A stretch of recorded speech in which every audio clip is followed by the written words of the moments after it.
Imaginez une maison enchâssée dans une falaise, s'élevant à des milliers de pieds dans les airs. La pente abrupte est impressionnante, mais ce qui est encore plus étonnant, c'est que l'équipe innovante d'architectes de Studio Domogo a réussi à en construire une autre.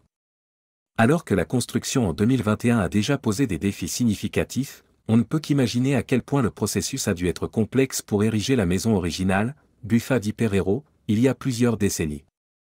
C'est inspirant de contempler l'énorme travail et la détermination qui ont été nécessaires.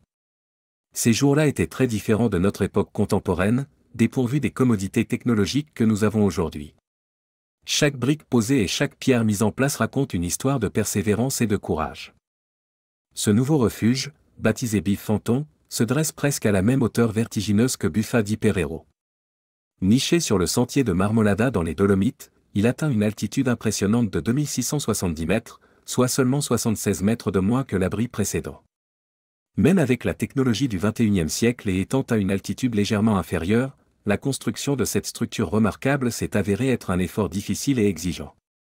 Le bivac Fanton a été soigneusement conçu pour offrir un répit aux randonneurs fatigués qui naviguent sur le chemin complexe menant au sommet de la région. Cependant, transporter les matériaux de construction nécessaires à cette altitude redoutable a posé un défi logistique considérable. Ce n'était pas une seule tentative ou même une deuxième, mais la troisième tentative en hélicoptère qui a finalement réussi à livrer tout en toute sécurité. L'altitude n'était pas le seul défi que le site présentait, d'importants obstacles attendaient l'équipe. Chaque tentative offrait de nouvelles leçons et des obstacles à surmonter. À l'époque où Buffa di Perero a été érigé pour la première fois, les hélicoptères n'étaient même pas en vue, ce qui illustre l'exploit d'ingénierie et la volonté humaine stupéfiante. Aujourd'hui, c'est rien de moins qu'une quête épique pour les passionnés de montagne d'atteindre l'énigmatique Buffa di Perero. Contrairement à d'autres endroits renommés, il n'y a pas de commodité d'un téléphérique pour faciliter l'ascension, seuls les randonneurs expérimentés et bien équipés devraient s'aventurer pour découvrir les mystères que recèle Buffa di Perero. Buffa di Perero peut être localisé le long de la célèbre Via Ferrata vers Ivano Diona. En français, cela signifie « chemin de fer », ce qui est un descriptif approprié pour cette route traître. Malgré ses défis inhérents, Ivano Diona a servi de toile de fond à un célèbre film d'action des années 90 mettant en vedette Sylvester Stallone, et le tournage du film n'a pas été une promenade de santé non plus. Les montagnes, avec leur stature imposante, ne se plient pas aux caprices d'Hollywood. Bien que Cliffhanger n'ait pas reçu un accueil critique écrasant, il y a un consensus sur le fait que ces séquences d'action sont vraiment spectaculaires. Des scènes captivantes, comme l'explosion du pont, ont été tournées à Ivano Diona. Les voyageurs d'aujourd'hui, avec un budget plus serré, n'ont pas le privilège d'une gondole personnelle pour les conduire à leur destination désirée. Au lieu de cela, le voyageur contemporain commence son expédition vers Ivano Diona en montant dans un téléphérique. Ce choix, dès le départ, laisse présager les défis à venir, à peine le premier chapitre d'une histoire d'aventure. Une fois sur place, le véritable défi se dévoile, une ascension redoutable qui exige non seulement de l'endurance physique, mais aussi de la force mentale. Chaque pas devient un moment triomphant, et chaque mètre gravi est une raison de célébrer. Le long et sinueux chemin n'est pas aussi simple qu'on pourrait l'imaginer. Les randonneurs auront déjà passé presque 2 heures juste pour atteindre le point de départ du sentier Ivano Diona. À chaque pas, ils se rapprochent de leur destination finale, et le paysage environnant commence sa métamorphose. L'excitation palpable augmente à chaque pas en avant. Et que devient le pont qui a été si dramatiquement détruit dans le film Cliffhanger ?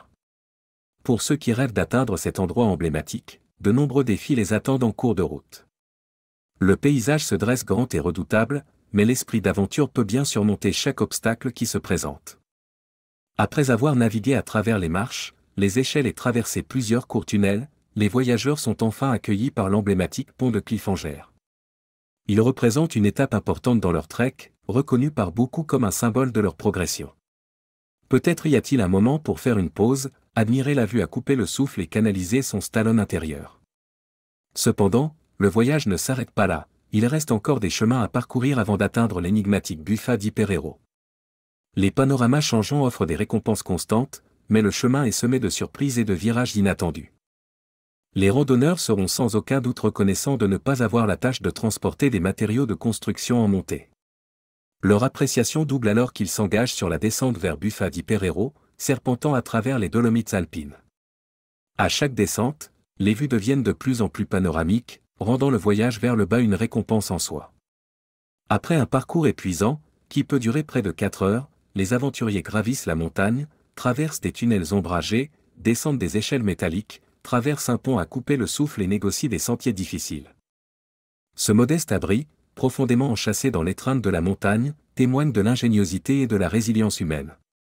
Étant donné le sentier rigoureux, il n'est pas surprenant que Buffa di Perero ait ébloui d'innombrables randonneurs au fil des ans. Lorsque l'on entrevoit ce site au milieu du terrain accidenté, le premier aperçu laisse sans voix. C'est une découverte inattendue après des heures de trekking sur des terrains rocheux. L'étonnement s'intensifie en réalisant qu'au milieu d'un tel décor stérile se dresse une structure si pittoresque. Peut-être encore plus incroyable est que l'abri semble être taillé directement dans la roche elle-même, c'est comme si la montagne s'était naturellement moldée autour de lui. Cette caractéristique unique rend sa construction d'autant plus extraordinaire.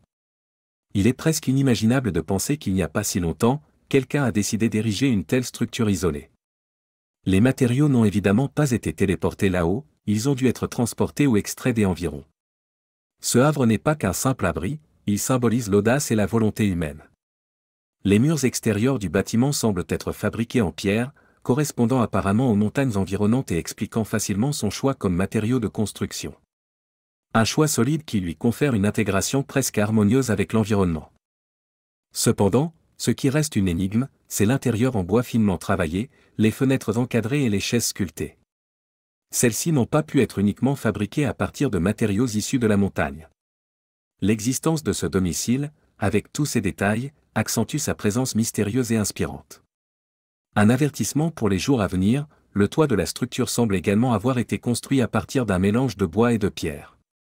Quiconque a imaginé et construit cette cabane a sans aucun doute investi un temps et des efforts immenses dans sa création. Elle se dresse comme un témoignage de l'ingéniosité humaine, coexistant harmonieusement avec la nature. L'organisation responsable a décidé de manière responsable d'avertir les individus des dangers potentiels à Buffa di Perero. Cependant, la curiosité humaine ne connaît pas de limite et l'emporte souvent sur la prudence. Alors que certains aventuriers, attirés par l'attrait de l'inconnu, pourraient ignorer ces avertissements, d'autres choisissent de les respecter, respectant les limites de la nature. Malgré ces avertissements clairs, beaucoup sont probablement attirés par l'envie de voir la structure de près. Ce qui était autrefois un havre est maintenant un monument historique, témoignant du passage du temps et de la fureur des éléments. Ou peut-être n'est-ce qu'une halte, un endroit pour admirer la vue à couper le souffle. Mais alors qu'on s'arrête pour inspecter la cabane endommagée, des questions se posent sur son origine et comment elle en est arrivée à son état actuel. Un regard rétrospectif pourrait dévoiler certaines réponses.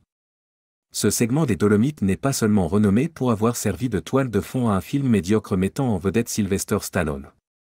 Le récit de la région est rempli de moments significatifs et de figures influentes qui ont façonné son héritage. Étonnamment, nous savons que les Dolomites ont servi de toile de fond à l'une des confrontations les plus éprouvantes de la Première Guerre mondiale. L'histoire éprouvante ancrée dans ces montagnes confère une signification encore plus profonde à cet endroit, le rendant plus intrigant pour l'esprit curieux.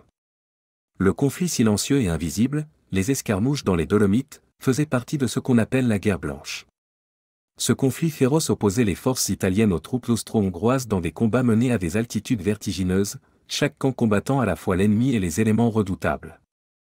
Étant donné sa position stratégique et son design, Buffa di Perero aurait servi de bastion idéal pour les troupes afin de se regrouper, de planifier des stratégies, de stocker des fournitures essentielles et de profiter d'un bref répit après des journées épuisantes de guerre.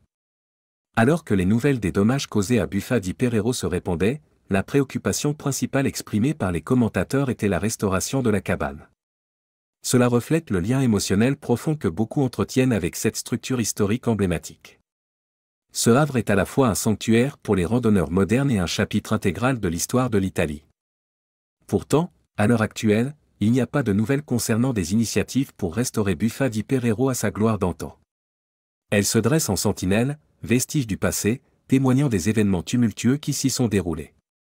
Une découverte révolutionnaire dans les glaciers, les Dolomites, avec leurs vastes paysages et leurs terrains escarpés, cache plus de secrets qu'on ne pourrait l'imaginer.